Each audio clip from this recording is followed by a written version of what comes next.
সর্বনিম্ন 110 টাকা ফিতরা নির্ধারণ করা হয়েছে। 110 টাকা দিলে কি ফিতরা আদায় হবে? প্রিয় ভাইয়েরা, ফিতরার যেটা আমাদের ইসলামিক ফাউন্ডেশন থেকে সিলেক্ট করেছেন, ফিতরা কিন্তু আদায় করা আমাদের জন্য ওয়াজিব। এটা মনে রাখতে হবে। কি জন্য? আমরা আমাদের অনিচ্ছায় এমন কিছু রোজার মধ্যে করেছি যেটার সাদাকা হিসেবে আল্লাহ আমাদের এটা নিয়ে আল্লাহ রাব্বুল আমিন চাইলে আমাদেরকে মাফ করে দিবেন। কিন্তু ফিতরা কিন্তু সকলের জন্য একরকম নয়। আর্থিক সংগতির উপরে ফিতরার প্যাটার্নটা কিন্তু ভিন্ন হতে পারে।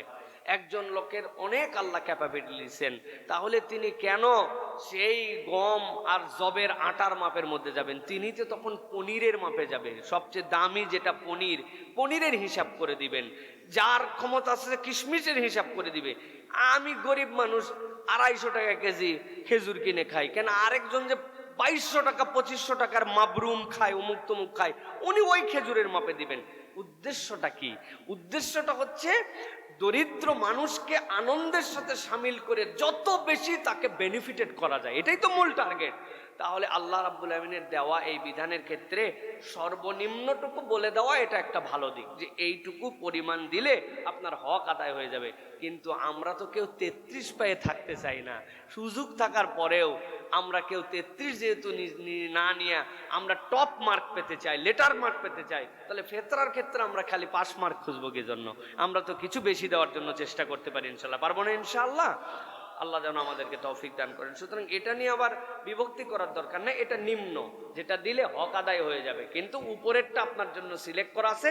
আপনি আপনার আয় বুঝবেন, বুঝে আপনার কি দেওয়ার সামর্থ্য আছে। ওরে ভাই, এখন তো আগে না হয়েছিল আমার বাপের টেনশন, 7 বাচ্চা, তারপরে পরিবার পরিজন সব মিলাই কত বড় সংসার। এখন আপনারা নেই 3